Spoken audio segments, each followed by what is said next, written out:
નમસ્કાર વિદ્યાર્થી મિત્રો, સ્ટડી ઓફ સોશિયલ સાયન્સમાં આપ સર્વે વિદ્યાર્થી મિત્રોનું હાર્દિક સ્વાગત છે। ધોરણ 9 સામાજિક વિજ્ઞાનનો પ્રથમ ભાગ ભારતમાં બ્રિટિશ સત્તાના ઉદય વિશેની વાત કરીએ કે ભારતની અંદર જે વિવિધ પ્રજાઓ વેપાર કરવા માટે આવી હતી તેના વિશે આપણે માહિતી મેળવીએ। તો આપણને ખ્યાલ છે કે જે પ્રાચીન ભારત છે એ પ્રાચીન ભારત તેનો આર્થિક, સાંસ્કૃતિક અને આધ્યાત્મિક વારસાના કારણે પ્રસિદ્ધ છે। આર્થિક સમૃદ્ધિના કારણે વિદેશની પ્રજા એ ભારતમાં વેપાર કરવા માટે આવે છે। તો યુરોપ અને ભારત વચ્ચે જમીન માર્ગે અને જળ માર્ગે વેપાર થતો હતો, કારણ કે પ્રાચીન ભારતની અંદર જે ભારતના મરી મસાલા હોય, તેજાના હોય, ગળી હોય, મલમલ હોય, આ વસ્તુની નિકાસ એ યુરોપના દેશોની અંદર થતી હતી।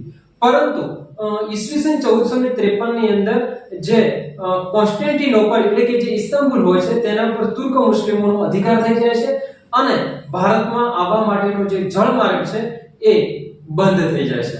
તો યુરોપના દેશોને ભારતના મરી મસાલા વગર ચાલે એમ નથી અને એ લોકોને નવા જળ માર્ગો શોધવાની ફરજ પડે છે। તો આપણે જાણીએ કે ભારતની અંદર જે નવા જળ માર્ગોની જે શોધ થઈ એ નવા જળ માર્ગોની શોધ કઈ રીતે થઈ અને કોણે કરી હતી। તો ભારત આવવાના જળ માર્ગની શોધ વિશે વાત કરીએ। ભારત આવવાના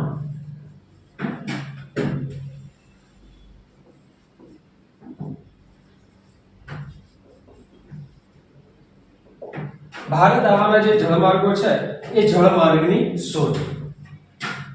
તો આગળ વાત કરીએ એ પ્રમાણે જે યુરોપના દેશોને ભારતની અંદર જે મરી મસાલા છે એ મરી મસાલા વગર એ લોકોને ચાલે એમ નથી અને એ લોકોને નવો જળમાર્ગ શોધવાની ફરજ પડે છે, કારણ કે 1453 ની સાલ છે એ 1453 ની સાલની અંદર તુર્ક મુસ્લિમે કોન્સ્ટેન્ટિનોપલ જીતી લીધા। ત્યાંથી હવે યુરોપના લોકોને ભારત આવવાનો જે જળમાર્ગ છે એ બંધ થઈ જાય છે, માટે લોકોને નવો જળમાર્ગ શોધવાની ફરજ ઊભી થાય છે। તો સૌપ્રથમ જે પોર્ટુગલના રાજા હોય છે પ્રિન્સ હેનરીની પ્રેરણાથી, પોર્ટુગલના જે રાજા છે પ્રિન્સ હેનરીની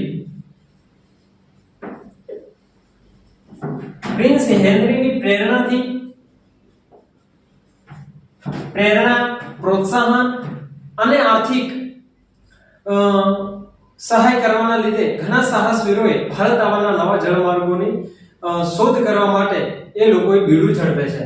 તો પોર્ટુગલના રાજા પ્રિન્સ હેનરી ની પ્રેરણા, પ્રોત્સાહન અને આર્થિક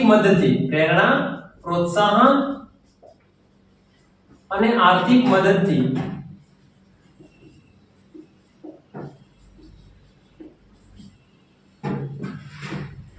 સાહસવીરો જે છે એ સાહસવીરોએ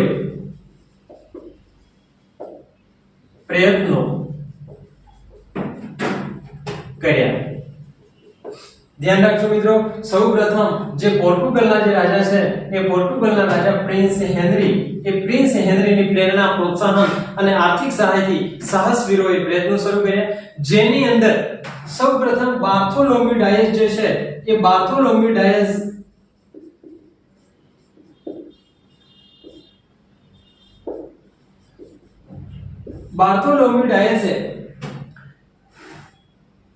કેપ ઓફ ગુડ હોપ ભૂસેરની શોધ કરી।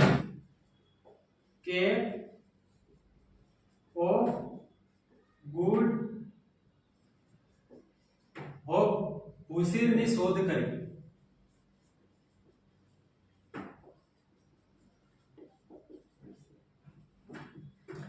તો જે બાર્થોલોમ્યુ ડાયસ છે એ બાર્થોલોમ્યુ ડાયસે કેપ ઓફ ગુડ હોપ ભૂસેરની શોધ કરી।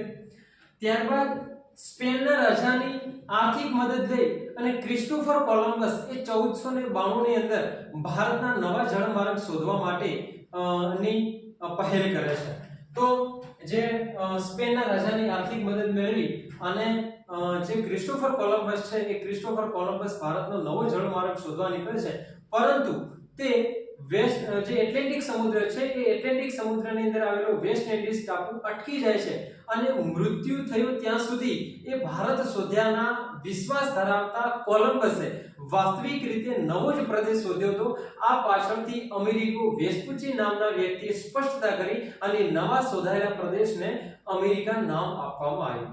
તો હજુ પણ ભારત આવવાના નવા જળમાર્ગની શોધ થઈ નથી. તો આગળ વાત કરીએ તો પોર્ટુગીઝ નાવિક વાસ્કો દ ગામા, જે પોર્ટુગીઝ નાવિક વાસ્કો દ ગામા છે એ પોર્ટુગીઝ નાવિક વાસ્કો દ ગામા ઈસવીસન 1498 ની સાલમાં કાલિકટ બંદરે પોતાનું વાહન લઈ અને પહોંચે છે. તો ઈસવીસન 1498 ની અંદર કોણ આવે છે તો કે નાવિક વાસ્કો દ ગામા.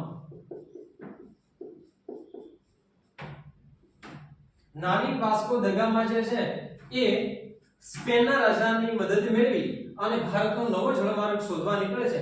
ઈસવીસન 1498 ની સાલમાં પોર્ટુગીઝ નાવિક વાસ્કો દ ગામા એ હિન્દ મહાસાગરમાંથી ભારતીય ખલાસીની મદદથી, એ ભારતીય ખલાસીનું નામ છે ઇબ્ન મજીદ, મોહમ્મદ ઇબ્ન મજીદની સહાયતાથી એ દક્ષિણ જે ભારત છે એ દક્ષિણ ભારતના દરિયા કિનારે આવેલું કાલિકટ બંદરે એ પોતાનું વાહન લઈને પહોંચે છે.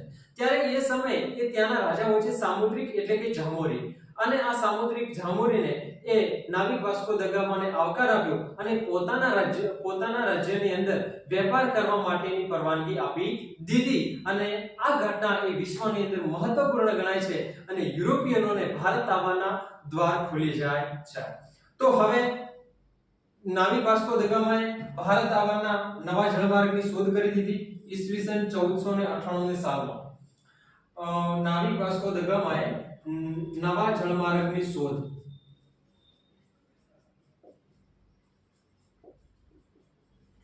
યાદ રાખીશું મિત્રો કે ભારતના નવા જળમાર્ગની શોધ એ ઈસવીસન 1498 ની અંદર નાવિક વાસ્કો દ ગામા કરે છે.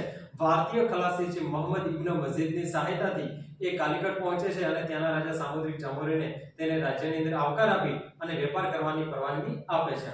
હવે યુરોપિયન પ્રજાઓનું આગમન અને એમના વેપારી મથકોની સ્થાપના, એના પછીનો જે નેક્સ્ટ પોઈન્ટ આવે છે એ યુરોપિયન પ્રજાનું આગમન. યુરોપિયન પ્રજાનું આગમન અને વેપારી મથકોની સ્થાપના. તો ભારતની અંદર જો સૌપ્રથમ વેપાર કરવા માટે કોઈ પ્રજા આવી હોય તો પોર્ટુગીઝો આવ્યા. ખાસ ધ્યાન નોંધીશું મિત્રો, સૌપ્રથમ વેપાર માટે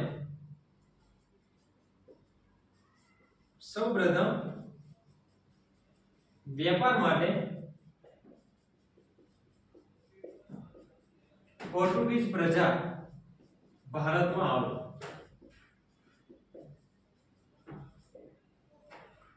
ખાસ ધ્યાન રાખજો, સૌપ્રથમ વેપાર કરવા માટે પોર્ટુગીઝ પ્રજા એ ભારતની અંદર આવે છે. પોર્ટુગીઝોએ ભારતની અંદર દીવ, દમણ, ગોવા, કોચીન, મલાક્કા જેવા પ્રદેશોને પોતાના નિયંત્રણમાં લઈ લીધા. ત્યાં આગળ પોતાના વેપારી મથકોની સ્થાપના કરી. હવે આ 100 વર્ષના સમયગાળા જે પોર્ટુગીઝો આવે છે એ લોકોની વેપારની સફળતાથી પ્રેરાઈ અને બીજી પ્રજા ભારતની અંદર આવે છે.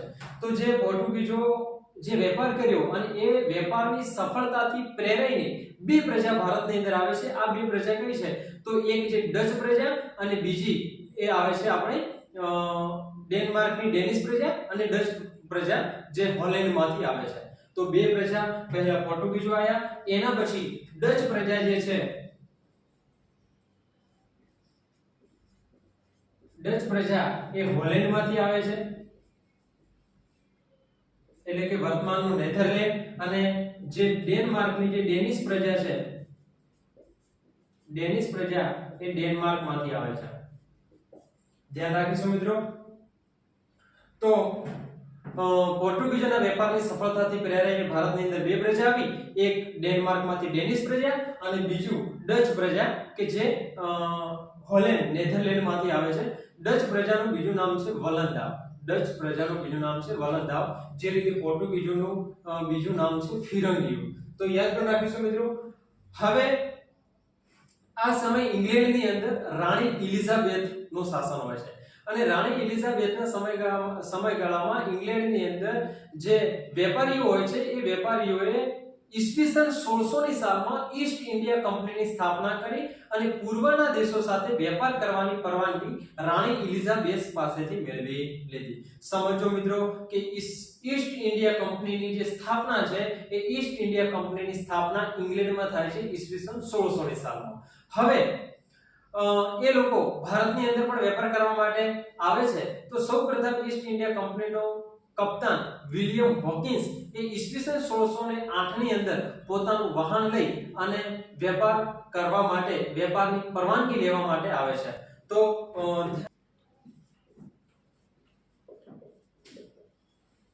ઈસ્ટ ઇન્ડિયા કંપનીની જે સ્થાપના છે ઈસવીસન 1600 માં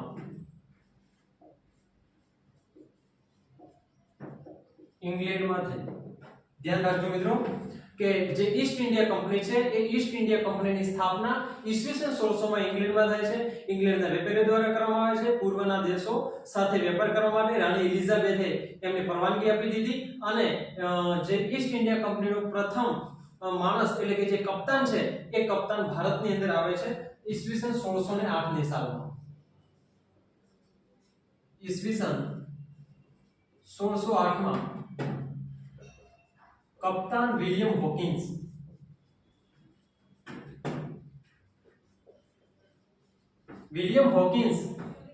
એ ભારતની અંદર આવે છે. હવે એ સમય ભારતની અંદર જહાંગીરનું શાસન હોય છે. જે મુગલ બાદશાહ જહાંગીરનું શાસન હોય છે અને એ સમય ઓલરેડી આગળ આપણે જોયા કે પોર્ટુગીઝો ભારતની અંદર આવી ગયા છે. તો પોર્ટુગીઝોના વિરોધ અને વર્ચસ્વના કારણે જહાંગીરે વિલિયમ હોકિન્સને વેપારની પરવાનગી આપી નહીં. ધ્યાન રાખજો મિત્રો. પણ અંગ્રેજોએ ઈસ્ટ ઇન્ડિયા કંપનીના માણસોએ પ્રયત્નો ચાલુ રાખ્યા અને ઈસવીસન 1613 ની અંદર ઈસવીસન 1613 માં સર ટોમસ રો ભારતમાં આવ્યા. ધ્યાન રાખજો મિત્રો કે ઈસવીસન 1613 ની સાલ છે અને સર ટોમસ રો જે છે એ પોતે ભારતની અંદર આવે છે. તમારી ચોપડીની અંદર નથી લખાયેલ પણ આ પોઈન્ટ નોંધવા જેવો છે કે ઈસવીસન 1613 ની અંદર સર ટોમસ રો ભારતની અંદર આવ્યા. આ વખતે જહાંગીરે વેપારની પરવાનગી આપી દીધી અને ઈસ્ટ ઇન્ડિયા કંપનીએ સૌપ્રથમ પોતાની વેપારી કોઠી સુરત ખાતે સ્થાપી. સુરત ખાતે સ્થાપે છે. ત્યારબાદ એ લોકો અમદાવાદ અને ભરૂચ ખાતે પોતાની કોઠીઓ સ્થાપે છે. હવે એ સમય કંપની પોતાની જે કોઠીઓ સ્થાપી રહી છે તો એ વિસ્તારની અંદર મરાઠી સત્તાનું પ્રભુત્વ હોવાથી કંપનીને ડર લાગ્યો. એટલા માટે જે ઈસ્ટ ઇન્ડિયા કંપની છે એ પોતાની વેપારી કોઠીઓ પૂર્વ ભારત અને દક્ષિણ ભારત તરફ સ્થાપવામાં અગ્રેસર થઈ. તો એ મરાઠી સત્તાનું પ્રભુત્વ હોવાથી કંપનીને ડર લાગે છે, જેના કારણે પૂર્વ ભારત અને દક્ષિણ ભારતની અંદર પોતાની વેપારી કોઠીઓ સ્થાપે છે. તો પૂર્વ ભારતની અંદર એ કોલકાતા ખાતે ફોર્ટ વિલિયમ, જ્યારે દક્ષિણ ભારતની અંદર આંધ્રપ્રદેશ ખાતે સેન્ટ જ્યોર્જ, આંધ્રપ્રદેશ ખાતે મછલીપટ્ટનમ અને ચેન્નઈ એટલે કે મદ્રાસ ખાતે સેન્ટ જ્યોર્જ મથકોની સ્થાપના કરે છે. અને ઈસવીસન 1687 ની અંદર મુંબઈ ખાતે એનું વડું મથક પણ સ્થાપે છે. તો હવે ઈસ્ટ ઇન્ડિયા કંપની આવી ગઈ છે. હવે ઈસવીસન 1668 માં ફ્રેન્ચ ઈસ્ટ ઇન્ડિયા કંપનીનું ભારતમાં આગમન થયું. ધ્યાન રાખજો, ઈસવીસન 1668 માં કઈ કંપની આવે છે તો કે ફ્રેન્ચ ઈસ્ટ ઇન્ડિયા કંપની. ઈસવીસન 1668 માં ફ્રેન્ચ ઈસ્ટ ઇન્ડિયા કંપની ભારતમાં વેપાર કરવા માટે આવે છે. અને ફ્રેન્ચ ઈસ્ટ ઇન્ડિયા કંપનીએ ભારતમાં આવ્યા પછી પોતે કેટલાક સંસ્થાનો પર પોતાનો કબજો લઈ લે છે, જેવા કે માહે, કરાઈકલ, પોંડુચેરી, ચંદ્રનગર, મછલીપટ્ટમ જેવા જે સ્થળો છે ત્યાં આગળ પોતાના વેપારી મથકો સ્થાપે છે. હવે 18મી સદીનો જે સમયગાળો છે, 18મી સદીની અંદર વિશ્વની અંદર અંગ્રેજો અને ફ્રેન્ચો પોતાના સંસ્થાનો સ્થાપવા અને પોતાના સત્તા સ્થાપવા સક્રિય હતા. તો ભારતની અંદર પણ ઈસવીસન 1746 થી 1763 ના સમયગાળા દરમિયાન 3 કર્ણાટક વિગ્રહો થયા અને જેની અંદર ફ્રેન્ચ ઈસ્ટ ઇન્ડિયા કંપનીનો પરાજય અને ઈસ્ટ ઇન્ડિયા કંપનીનો વિજય થતા એમનો જે શાસન કરવાનો જે માર્ગ છે એ પ્રશસ્ત થાય છે, મતલબ કે એ લોકો અગ્રેસર રહે છે. હવે જ્યારે સત્તા સંઘર્ષને અંતે જે ફિરંગીઓ એટલે કે જે પોર્ટુગીઝો છે એમની પાસે માત્ર દીવ, દમણ અને ગોવા રહે છે, જ્યારે ફ્રેન્ચો જે છે એ ફ્રેન્ચો પાસે માહે, કરાઈકલ, પોંડિચેરી અને ચંદ્રનગર જેવા સંસ્થાનો વેપારી મથકો રહે છે અને ડચ પ્રજા એ ભારતમાંથી કાયમ માટે વિદાય લઈ લે છે. હવે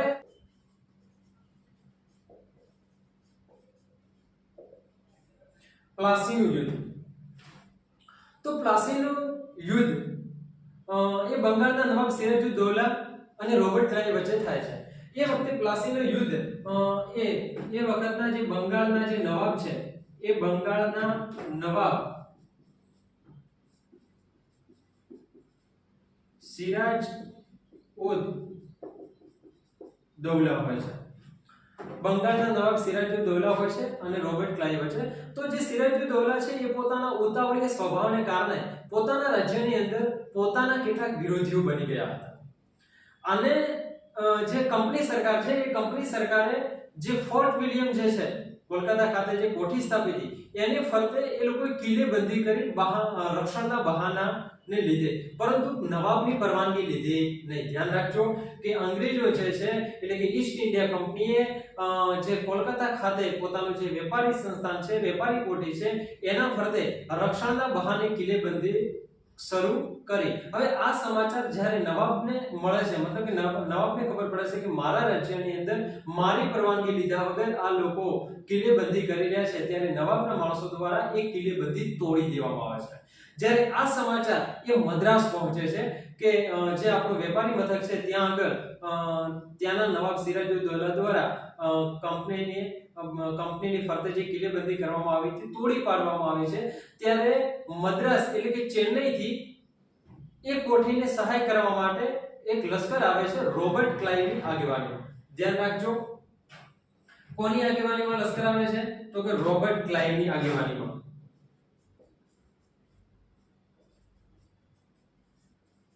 રોબર્ટ જે ક્લાઇવ છે એ રોબર્ટ ક્લાઇવની આગેવાનીમાં લશ્કર આવ્યું. લશ્કર આવે છે. હવે આ લશ્કર જે છે એ આમ નાનકડું હોય છે. જ્યારે એ લોકોએ એટલે કે રોબર્ટ ક્લાઇવે બંગાળના નવાબ સિરાજુદ્દૌલા સાથે ષડયંત્ર કરી દીધું, મતલબ કે ષડયંત્ર કરી અને નવાબને હરાવવા ને એ લોકોએ પ્રયત્ન કર્યો. તો ષડયંત્ર શું હતું? તો કે ષડયંત્રની અંદર નવાબના સિરાજુદ્દૌલા જે છે એ બંગાળના નવાબ સિરાજુદ્દૌલાનો એક સેનાપતિ હોય છે જેનું નામ હોય છે મીર જાફર. તો મીર જાફર અને શેખ અમીરચંદને એને કાવતરાની અંદર સામેલ કર્યા. જે મીર જાફર છે એ મીર જાફરને લાલચ આપી કે અમે તને બંગાળનો નવાબ બનાવીશું, જેથી કરીને યુદ્ધની અંદર તો રણનીતિ બનાવવામાં નિષ્ફળ નીવડશે.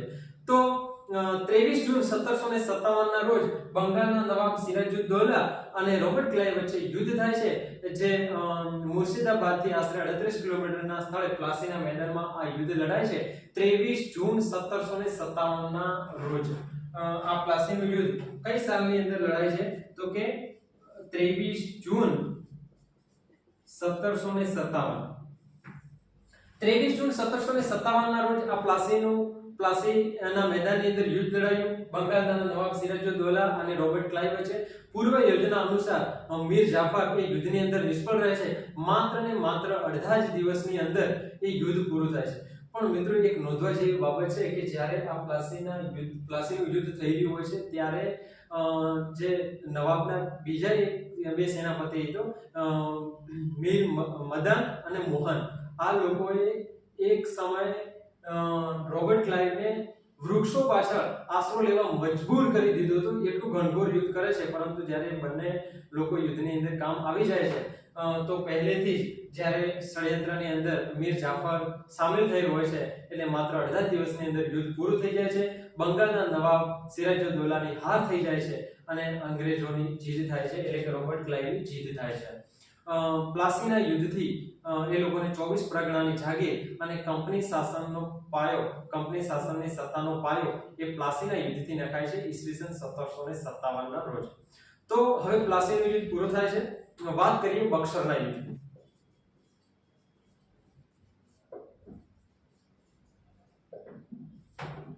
તો મિત્રો પ્લાસીના યુદ્ધ પછી જે બંગાળનો નવાબ બને છે એ મીર જાફર બને છે. જે પ્લાસીનું યુદ્ધ થયું એના પછી જે બંગાળનો નવાબ બન્યા એ પ્લાસીના યુદ્ધ પછી બંગાળનો નવાબ મીર જાફર બને છે.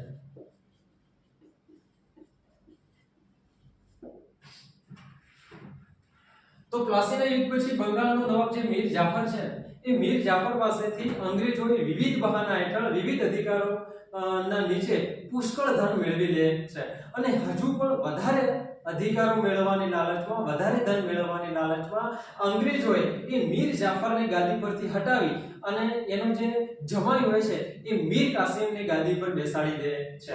તો મીર જાફર પછી એ બંગાળનો નવાબ બને છે મીર કાસિમ. તો મીર જાફર પછી મીર કાસિમ એ બંગાળનો નવાબ બને છે, પણ જે મીર કાસિમ છે એ તો મીર જાફર કરતા પણ વધારે મહત્વાકાંક્ષી હતો. તો અંગ્રેજોએ મીર કાસિમને હટાવી અને વળી મીર જાફરને ગાદી પર બેસાડી.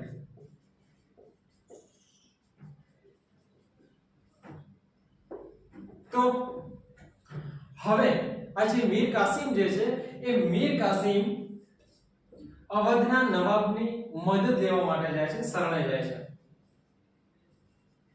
અવધના નવાબ પાસે. તો એ વખતે અવધના નવાબ હોય છે શુજા-ઉદ-દૌલા.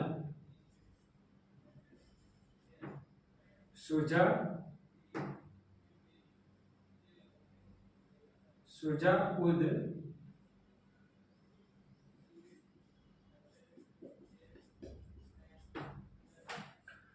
હવે એ વખતે અવધના નવાબ શુજા-ઉદ-દૌલા હોય છે અને એ સમય ત્યાં આગળ મુગલ બાદશાહ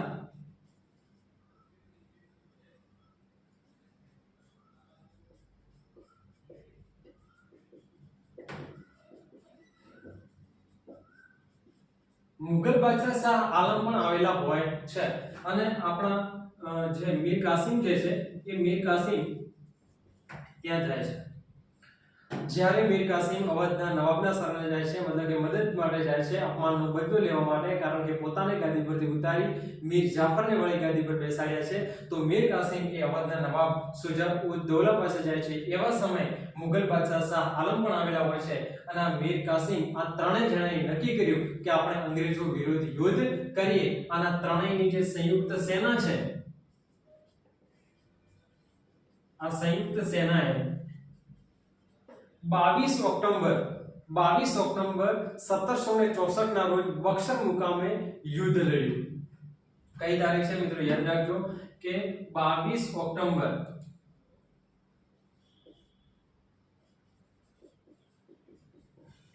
1764 ના રોજ બક્સર મુકામે યુદ્ધ થાય છે અને અંગ્રેજો વતી હેક્ટર મુનરોએ આ ત્રણેયની સંયુક્ત સેનાને પરાજય કરી દીધી.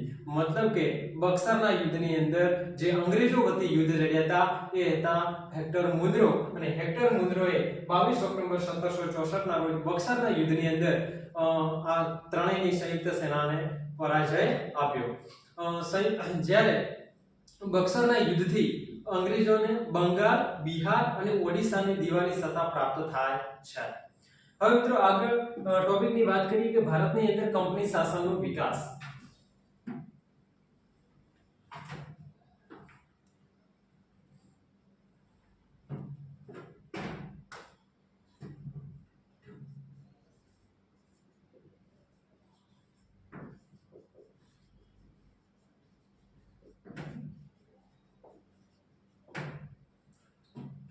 તો વાત કરીએ મિત્રો કંપની શાસનનો વિકાસ. ભારતમાં કંપની શાસનનો વિકાસ. તો અંગ્રેજ સરકારે ઈસવીસન 1773 ની અંદર નિયામક ધારો લાવ્યો. જે અંગ્રેજ સરકાર છે એ અંગ્રેજ સરકારે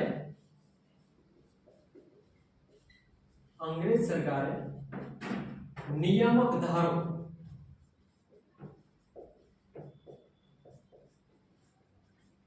1773 માં લાયા. હવે આ જે નિયામક ધારો 1773 માં લાવ્યો, ધારો એટલે કે કાયદો, એક્ટ. તો અંગ્રેજ સરકારે નિયામક ધારો 1773 જે લાવે છે એની અંદર એવી જોગવાઈ હોય છે કે જે બંગાળના ગવર્નર હતા એ બંગાળના ગવર્નરને ગવર્નર જનરલ નું બિરુદ આપવામાં આવ્યું. મતલબ કે હવે ભારતના ગવર્નર જનરલ બનીને આવશે. જે પહેલા બંગાળના ગવર્નર હતા એ ગવર્નરને બદલે ગવર્નર જનરલ નું બિરુદ આપવામાં આવ્યું અને એ જે ભારતના ગવર્નર જનરલ બનીને આવશે એ જે કંપની છે એ કંપનીના રાજકીય અને વેપારી હિતો, તેની પ્રવૃત્તિઓ તથા જે મુંબઈ મદ્રાસના ગવર્નર અને તેની કાઉન્સિલ તેના નીચે મૂકવામાં આવી. આમ ભારતના પ્રથમ ગવર્નર જનરલ બનીને આવે છે વોરન હેસ્ટિંગ્સ. કોણ બનીને આવે છે? Warren Hastings. વોરન હેસ્ટિંગ્સ ભારતના પ્રથમ ગવર્નર જનરલ. ધ્યાન રાખજો મિત્રો, ભારતના પ્રથમ ગવર્નર જનરલ બની અને વોરન હેસ્ટિંગ્સ એ આવે છે. હવે વોરન હેસ્ટિંગ્સના સમયની અંદર મરાઠાઓ સાથે પ્રથમ મરાઠા વિગ્રહ અને એમના સમયની અંદર બીજો મૈસૂર વિગ્રહ થયો. મરાઠાઓ સાથે પ્રથમ મરાઠા વિગ્રહ અને જે હૈદર અલી હોય છે એ હૈદર અલી સાથે બીજો મૈસૂર વિગ્રહ થાય છે. આમ કુલ 4 મૈસૂર વિગ્રહો થાય છે. જે પહેલો મૈસૂર વિગ્રહ થાય છે એ વેરેલ્સ્ટ અને હૈદર અલી સાથે થાય છે ઈસવીસન 1767 ની સાલમાં. ધ્યાન રાખજો, ચારે ચાર જે મૈસૂર વિગ્રહ થયા હતા, જે પહેલો મૈસૂર વિગ્રહ થાય છે ઈસવીસન 1767 વેરેલ્સ્ટ અને હૈદર અલીની વચ્ચે, જેની અંદર હૈદર અલીની જીત થાય છે. જ્યારે બીજો મૈસૂર વિગ્રહ એ વોરન હેસ્ટિંગ્સના સમય થાય છે. બીજો મૈસૂર વિગ્રહ, જે બીજો મૈસૂર વિગ્રહ છે એ વોરન હેસ્ટિંગ્સ અને હૈદર અલી સાથે થાય છે. હૈદર અલી અને વોરન હેસ્ટિંગ્સ વચ્ચે.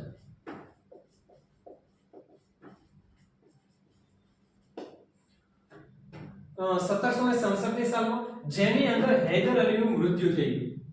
જે બીજો મૈસૂર વિગ્રહ થયો એની અંદર હૈદર અલીનું મૃત્યુ થયું અને વોરન હેસ્ટિંગ્સ એ વિજેતા બને છે.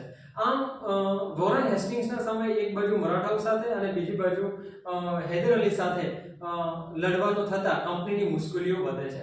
હવે એના પછી જે વોરન હેસ્ટિંગ્સ પછી જે ભારતના ગવર્નર જનરલ બનીને આવે છે એ આવે છે કોર્નવોલિસ.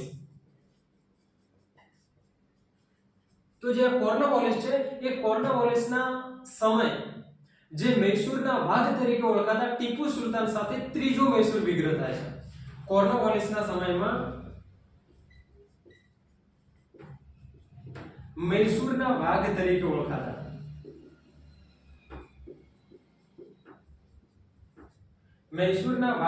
ઓળખાતા કોણ છે? ટીપુ સુલતાન.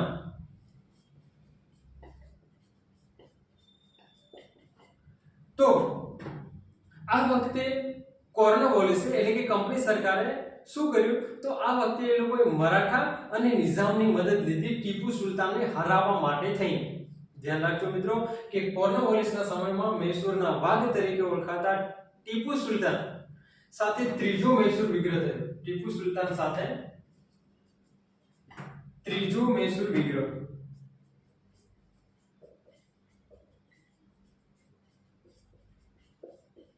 અને આ ત્રીજો મૈસૂર વિગ્રહ એ ઈસવીસન 1780 થી 1784 ના સમયગાળા દરમિયાન થાય છે, જેની અંદર કોર્નવોલિસે ટીપુ સુલતાનને હરાવવા માટે મરાઠા અને નિઝામની મદદ લીધી હતી અને ટીપુ સુલતાનને સંધિ સ્વીકારવાની ફરજ પડે છે.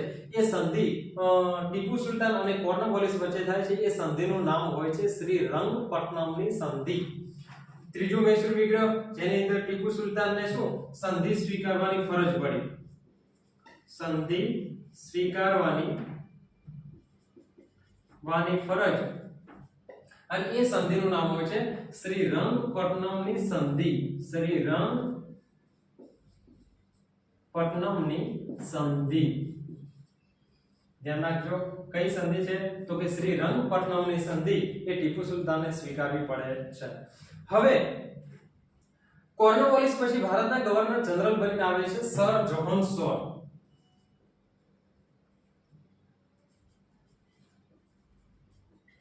સર જોહન સોર. હવે આ જે સર જોહન સોર છે એ સર જોહન સોરે તટસ્થાની નીતિ અપનાવી હતી.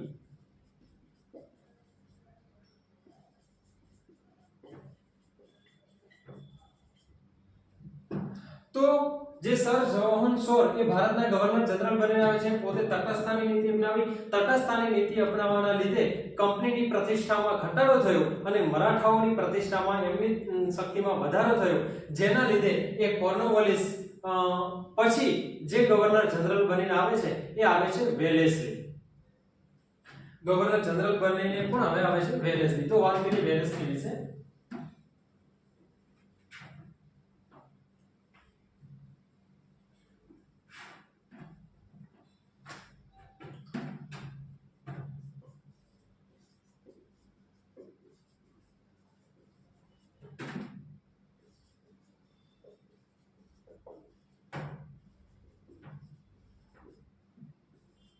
મિત્રો વાત કરીએ વેલેસ્લીની સહાયકારી યોજના. તો વેલેસ્લીની જે સહાયકારી યોજના હતી એની કેટલીક શરતો હતી.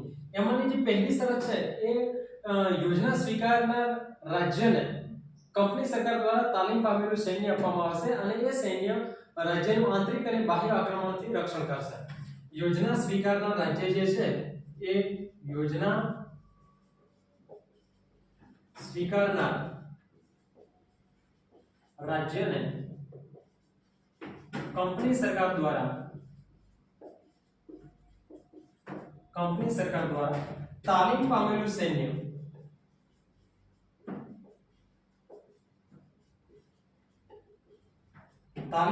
સૈન્ય અપાશે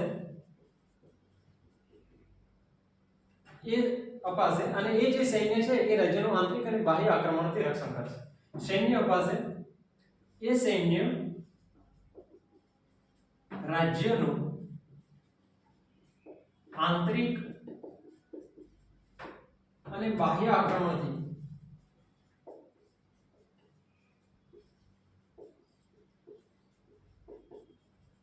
રક્ષણ કરશે.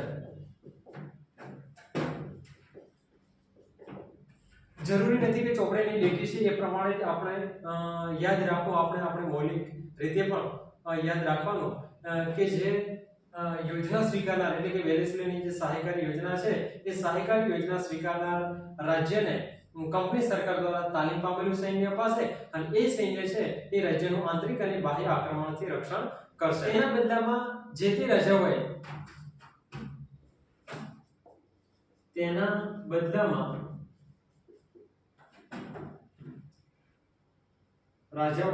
રાજાઓએ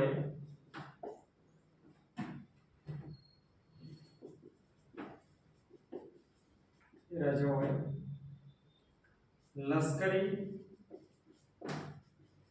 ખર્ચ આપવો પડશે અથવા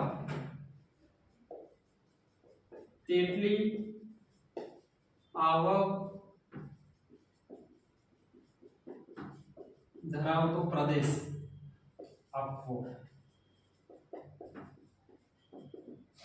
કંપની સરકારને જે વેલેસ્લીની જે સહાયકારી યોજના છે એ જે તે રાજ્ય સ્વીકારશે, જે તે રાજ્યના રાજાએ એ લશ્કરી ખર્ચ આપવો પડશે અથવા તો તેથી આવક ધરાવતો પ્રદેશ આપવો પડશે.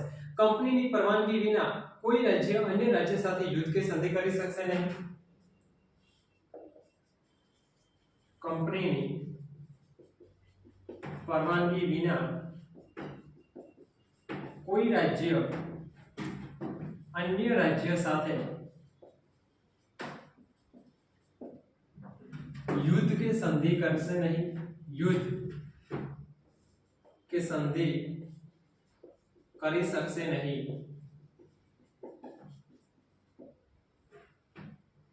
એના પછીની જે શરત છે તો કે રાજ્યના રાજદરબારમાં એક અંગ્રેજ પ્રતિનિધિ રાખવો અને કોઈ પણ વિદેશીઓને નોકરીએ રાખવા નહીં.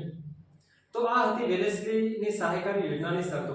પહેલી જે શરત છે તો કે જે તે રાજ્ય જે છે એ વેલેસ્લીની જે સહાયકારી યોજના સ્વીકારશે તો યોજના સ્વીકારનાર રાજ્યને કંપની સરકાર દ્વારા તાલીમ પામેલું સૈન્ય આપવામાં આવશે અને એ સૈન્ય એ રાજ્યનું આંતરિક અને બાહ્ય આક્રમણથી રક્ષણ કરશે.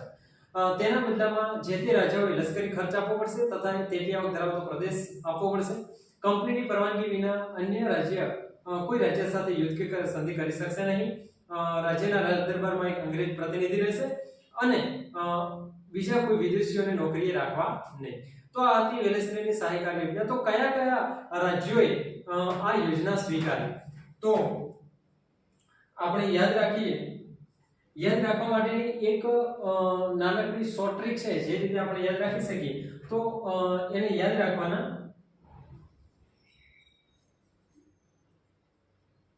કે અની હો ગાય સિંધી મૈસૂર છે. આ જે કથન પરથી આપણે યાદ રાખીશું કે કયા કયા રાજ્યોએ સહાયકારી યોજના સ્વીકારી. તો અ એટલે અવધ, અ એટલે અવધ, પછી ની એટલે નિઝામ, હો એટલે હોલકર, ગાય એટલે ગાયકવાડ, સિંધી એટલે સિંધિયા, મૈસૂર અને ભોંસલે.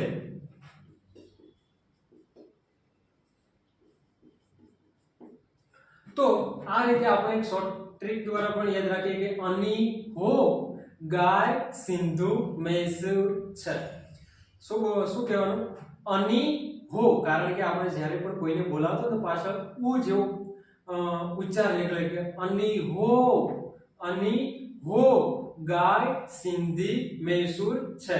તો અ ઉપરથી અવધ, ની ઉપરથી નિઝામ, હો ઉપરથી હોલકર, ગાય ઉપરથી ગાયકવાડ, સિંધી ઉપરથી સિંધિયા અને મૈસૂર અને ભોંસલે. આ રીતે અલગ અલગ રાજ્યોએ એ સહાયકારી યોજના સ્વીકારી હતી. સૌપ્રથમ નિઝામ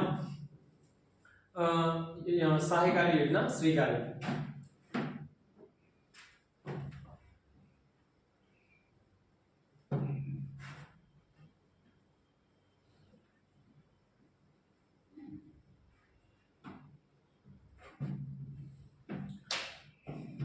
તો જે સહાયકારી યોજના એક મીઠા ઝેર સમાન હતી.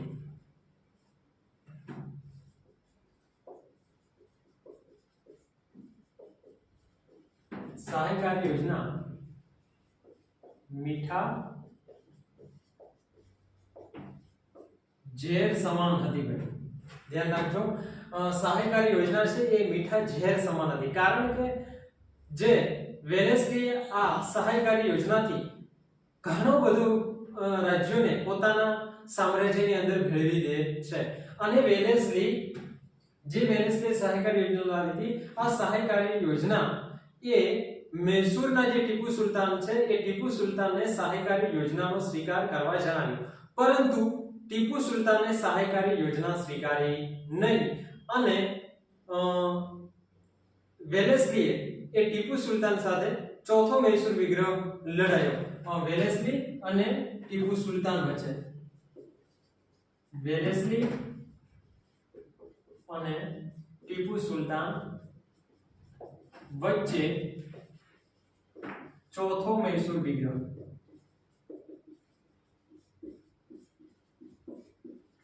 ચોથો મૈસૂર વિગ્રહ ઈસવીસન 1799 ની સાલ. ધ્યાન રાખજો મિત્રો કે જે વેલેસ્લી છે એ વેલેસ્લીએ ટીપુ સુલતાનને સહાયકારી યોજના સ્વીકારવાનું જણાવ્યું, પરંતુ ટીપુ સુલતાને એનો ઇનકાર કર્યો, જેના કારણે જે વેલેસ્લી છે એ વેલેસ્લીએ નિઝામની મદદ મેળવી અને 1799 ની સાલ 1799 ની સાલમાં ટીપુ સુલતાન પર આક્રમણ કરે છે અને આક્રમણ કરી અને ટીપુ સુલતાન એ લડતા બહાદુરી પૂર્વક મૃત્યુ થાય છે. તો ચાર મૈસૂર વિગ્રહો આપણને યાદ રહી જવા જોઈએ. પહેલો મૈસૂર વિગ્રહ ભલે આપણને ભણવામાં ચોપડીમાં ન હોય પણ યાદ તો હોવો જોઈએ કે પહેલો મૈસૂર વિગ્રહ ઈસવીસન 1767 વેલેસ અને હૈદર અલી વચ્ચે થાય છે, જેની અંદર હૈદર અલીની જીત થાય છે. બીજો મૈસૂર વિગ્રહ એ વોરન હેસ્ટિંગ્સ અને હૈદર અલી વચ્ચે થાય છે, જેની અંદર હૈદર અલીનું મૃત્યુ થાય છે. ત્રીજો મૈસૂર વિગ્રહ એ હૈદર અલીના જે પુત્ર છે ટીપુ સુલતાન અને કોર્નવાલિસ વચ્ચે, જેની અંદર કોર્નવાલિસે ટીપુ સુલતાનને હરાવવા માટે નિઝામ અને મરાઠાઓની મદદ લીધી અને ટીપુ સુલતાનને સંધિ સ્વીકારવાની ફરજ પડી, જે સંધિ થઈ હતી શ્રીરંગપટ્ટનમની સંધિ. એના પછી જો ચોથો મૈસૂર વિગ્રહ એ વેલેસ્લી અને ટીપુ સુલતાન વચ્ચે લડાયો 1799 ની સાલમાં નિઝામની મદદ મેળવી વેલેસ્લીએ એ મૈસૂર પર આક્રમણ કરી દીધું અને ટીપુ સુલતાન બહાદુરીપૂર્વક લડતા મૃત્યુ પામ્યો. હવે એના પછી વળી વોરન હેસ્ટિંગ્સ આવે છે અને વોરન હેસ્ટિંગ્સે એ ગુરખાઓ સાથે યુદ્ધ કરી, નેપાળના ગુરખાઓ સાથે યુદ્ધ કરી તેમને લશ્કરમાં સામેલ કર્યા અને પિંઢારાઓને પણ પિંઢારાઓ સાથે યુદ્ધ કરી અને તેમને પણ અંકુશમાં લીધા. હવે આમ એના પછી જે વિલિયમ બેન્ટિક આવે છે, તો વિલિયમ બેન્ટિક જે છે એ વિલિયમ બેન્ટિક અગાઉના ગવર્નર જનરલોની સરખામણીની અંદર ઉદાર ગવર્નર જનરલ તરીકે ઓળખાય છે, કારણ કે એના સમયગાળા દરમિયાન થોડા ઉદારમતવાદી કાર્યો કર્યા. શા માટે કરવા પડ્યા? કારણ કે એના પહેલા જેટલા પણ ગવર્નર જનરલ બનીને આવ્યા હતા એ લોકોએ ભારતને પાયમલ કે ભારતને વિખવાની અંદર કે ભારતને જે રાજકીય અસંતોષ ઉભો થયો હતો એ રાજકીય અસંતોષમાંથી એકતા ઊભી ન થાય એટલા માટે એને ઉદારમતવાદી કાર્યો કર્યા. એના પછી જે ડેલહાઉસી આવે છે અને ડેલહાઉસી એક સામ્રાજ્યવાદી વ્યક્તિ હોય છે કે જેને જીત જપ્તી અને ખાલસા નીતિ અપનાવી હતી. તો ડેલહાઉસી જે છે એ ડેલહાઉસીની ખાલસા નીતિ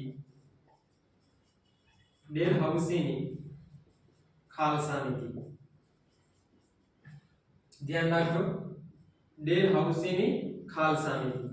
તો જે ડેલહાઉસીની ખાલસા નીતિ છે, ડેલહાઉસી એ અલગ અલગ રાજ્યોને ખાલસા કરતો તો 5 પ્રકાર.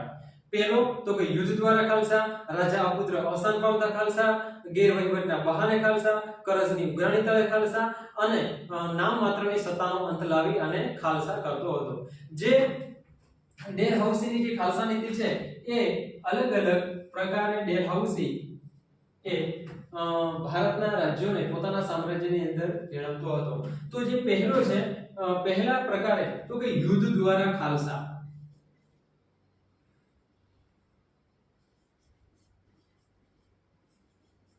યુદ્ધ દ્વારા ખાલસા. હવે યુદ્ધ દ્વારા ખાલસાની અંદર પંજાબ અને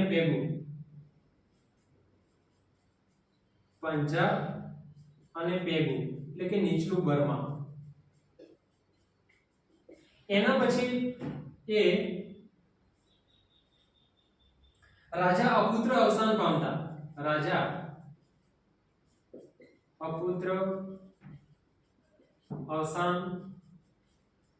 પામતા ખાલસા, જેની અંદર જેતપુર,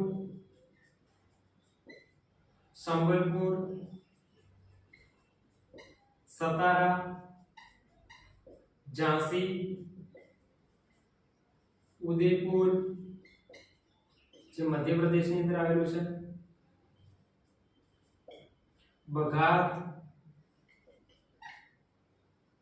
અને નાગપુર. એના પછી તો કે ગેરવહીવટના બહાને ખાલસા.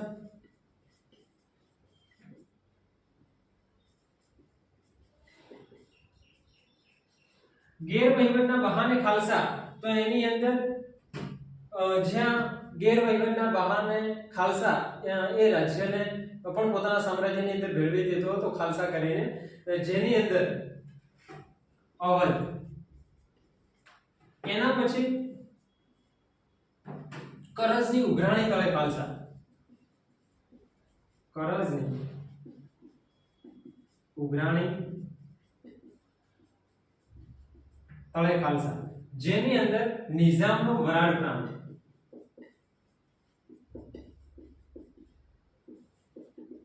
નિઝામનો વરાળ પ્રાંત અને નામ માત્રની સત્તાનો અંત લાવીને ખાલસા. એના પછી જે હતો એ હતો નામ માત્રની સત્તાનો અંત લાવીને.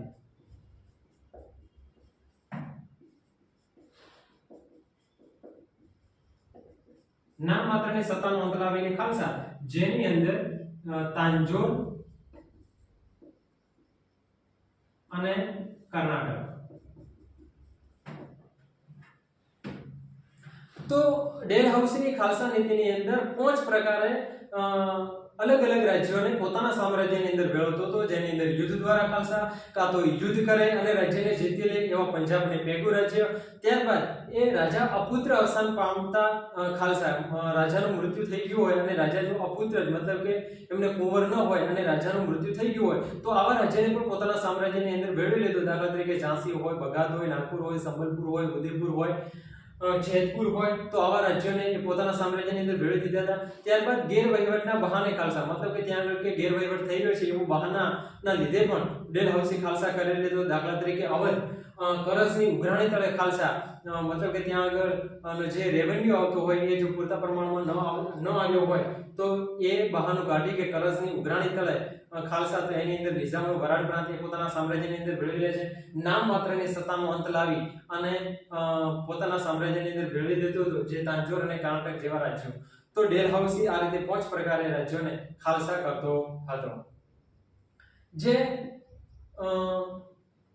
એના પછી ભારતની અંદર થોડા ઉદારમતવાદી જે કાર્યો થયા, જેની અંદર મુંબઈ અને થાણા વચ્ચે પ્રથમ રેલવેની શરૂઆત થઈ. ત્યારબાદ ભારતની અંદર ભારત અને ઇંગ્લેન્ડ વચ્ચે તાર ટપાલની શરૂઆત હોય, જાહેર બાંધકામની શરૂઆત હોય, અંગ્રેજી કોલોનીનો પ્રારંભ હોય, જાહેર બાંધકામ ખાતાની શરૂઆત હોય, એ અંગ્રેજોના સમયગાળા દરમિયાન થાય છે. આમ 1757 થી પ્લાસીના યુદ્ધથી ભારતની અંદર અંગ્રેજોએ પાયો નાખ્યો તો સત્તાનો. એ 1757 થી 1857 ના 100 વર્ષના સમયગાળા દરમિયાન અંગ્રેજોએ એ ભારતને દેવાદાર પાયમલ બનાવી દે છે અને 1857 નો વિપ્લવ એ અંગ્રેજો સામે આપણે લડીએ છીએ. કારણ કે એવું હતું કે 1757 થી 1857 ના 100 વર્ષના સમયગાળા દરમિયાન અંગ્રેજો ભારતમાંથી ચાલ્યા જશે, પરંતુ ભારતમાંથી ચાલ્યા નથી જતા અને અંગ્રેજો સામે જે પ્રથમ 1857 નો સ્વાતંત્ર્ય સંગ્રામ આપણે લડીએ છીએ. એના પછી જે અંગ્રેજોના સમયગાળા દરમિયાનની કંપની શાસનની સામાજિક અસરો અને આર્થિક અસરો આપણે જોઈએ તો જે આર્થિક અસરોની જો મિત્રો વાત કરીએ તો આપણે એ કંપની શાસનનું સર્વેયુ તૈયાર કરીએ, મતલબ કે એ સમયનો અહેવાલ તૈયાર કરીએ તો આપણને ખ્યાલ આવે છે કે ભારત જે વિશ્વની અંદર પોતે આર્થિક રીતે સમૃદ્ધ છે, એ જે પ્રતિષ્ઠિત ગૌરવ જે પ્રાપ્ત હતું એ અંગ્રેજોના એટલે કે કંપની શાસનના 100 વર્ષના સમયગાળા દરમિયાન ઇંગ્લેન્ડ માટે ભારત એક માત્ર ને માત્ર કાચો માલ પેદા કરનાર અને કારખાનામાં તૈયાર થતો માલ બજારની ગરજ સારનારો દેશ બની જાય છે. જે બંગાળની અંદર સુતરાઉ કાપડ, કાચું રેશમ, ખાંડ, શણ અને મલમલનો જે નિકાસ કરતો જે બંગાળ હતું એ ઈસવીસન 1708 થી 1746 ના સમયગાળા દરમિયાન બંગાળની અંદર દ્વિમુખી શાસન પદ્ધતિ અમલમાં આવે છે, જેના કારણે બંગાળની આર્થિક ચમક ઝાંખી પડી જાય છે. અંગ્રેજોના અયોગ્ય જે નીતિઓથી ભારતનો ખેડૂત વર્ગ એ દેવાદાર અને પાયમાલ બની જાય છે. અંગ્રેજોએ ઇંગ્લેન્ડના ઉદ્યોગોને વિકસાવવા માટે, ઇંગ્લેન્ડના જે કાપડના ઉદ્યોગોને વિકસાવવા માટે ભારતના કાપડના ઉદ્યોગો પર અન્યાયી જકાત નાખે છે. આમ એ લોકોએ અલગ અલગ રીત રસમો અપનાવી અને ભારતના ઉદ્યોગ ધંધા અને પડી ભાંગે છે. ભારતનો કારીગર વર્ગ એ બેકાર બની જાય છે, ગરીબ બની જાય છે અને જે અંગ્રેજો જે કંપની શાસનના જે વેપારીઓ છે એ કંપની શાસનના વેપારીઓ ખાનગી વેપાર કરી અને બંગાળના કારીગરો પાસે ટૂંકી મુદતમાં ચોક્કસ કાપડ વણાટનો કોન્ટ્રાક્ટ લખાવી લેતા અને જો કદાચ કારીગર એનો ઇનકાર કરે કે મારાથી આટલા સમય દરમિયાન આટલું કાપડ નહીં વણી શકાય તો એને ફટકા મારવાની સજા અથવા તો એને જેલમાં પૂરી દેવાની સજા પણ એમના સમયગાળા દરમિયાન કરવામાં આવતી હતી. એમને જે કંપની શાસન પહેલા ભારતના ગામડા જે સ્વાવલંબી હતા મતલબ કે સમૃદ્ધ હતા, પરંતુ કંપની શાસનની અંદર ભારતના ગામડા એ પરાવલંબી બની જાય છે, પરાધીન બની જાય છે. એમના સમયે થોડી ઘણી જે સુધારાઓની વાત કરીએ તો કે તાર ટપાલની શરૂઆત થઈ હોય કે ભારતની અંદર રેલવેની શરૂઆત થઈ હોય કે જે બંદરોનો મહાબંદરોનો પણ વિકાસ થાય છે. મુંબઈ, કોલકાતા અને મદ્રાસ એટલે કે ના મહાબંદરોનો પણ વિકાસ થાય છે. એના પછી જે કંપની શાસનની જે સામાજિક અસરો છે એ સામાજિક અસરોની જો વાત કરવામાં આવે તો કે અંગ્રેજીનું જે વહીવટી માળખું હતું મતલબ કે કંપની સરકારનું જે વહીવટી માળખામાં જે વર્તમાનપત્રોનો વિકાસ થયો અને વર્તમાનપત્રોના વિકાસથી ભારતીય લોકોના વિચારો અને વાણી સ્વતંત્રની ભાવના વિકસે છે. એ સમયગાળા દરમિયાન ભારતની અંદર ભારતના કેટલાક પ્રદેશોની અંદર ભારતીય સમાજની અંદર અલગ અલગ જે કુરિવાજો હતા જેવા કે બાળકીને દૂધપીતી કરવાનો રિવાજ, સતી પ્રથા, બાળ લગ્ન જેવા જે કુરિવાજો હતા એ કુરિવાજો ઉપર પ્રતિબંધ મૂકવા માટે જે અંગ્રેજોના સંપર્કમાં રહી રાજા રામમોહન રાય, દુર્ગારામ મહેતા, બહેરામજી મલબારી જેવા લોકોએ એમના ઉપર પ્રતિબંધ કરાવ્યો છે. દાખલા તરીકે 1829 ની અંદર રાજા રામમોહન રાયના પ્રયત્નોથી વિલિયમ બેન્ટિકે જે સતી પ્રથા પર જે કાયદો બનાવડાવ્યો હતો તો એ રીતે દુર્ગારામ મહેતા, બહેરામજી મલબારી અને રાજા રામમોહન રાયના પ્રયત્નોથી આ કુરિવાજો પર પ્રતિબંધ એ અંગ્રેજ સરકારના સમયગાળા દરમિયાન મૂકવામાં આવે છે. અને જે મેકલોના પ્રયત્નથી ભારતની અંદર અંગ્રેજી શિક્ષણ નો પ્રારંભ થાય છે. કારણ કે અંગ્રેજી જાણનાર જે વહીવટ એ અંગ્રેજીકરણ થતા વહીવટી માળખાનું અંગ્રેજીકરણ થતા ભારતની અંદર અંગ્રેજી જાણનાર માણસોની જરૂર ઊભી થાય છે. અને ચાર્લ્સ વુડના ભલામણથી ભારતની અંદર મુંબઈ, મદ્રાસ અને કોલકાતા ખાતે યુનિવર્સિટીઓની સ્થાપના થાય છે. તો મિત્રો અહીંયા આગળ આપણે પાઠ નંબર 1 ભારતમાં બ્રિટિશ સત્તાનો ઉદય જે પૂર્ણ કરીએ છીએ. આશા રાખીએ છીએ કે તમને સમજાયું હશે અને આ વિડીયોને તમારા મિત્રોને અવશ્ય શેર પણ કરજો, લાઈક, કોમેન્ટ અને અમારી ચેનલને સબસ્ક્રાઇબ પણ કરજો. જય હિન્દ, જય ભારત.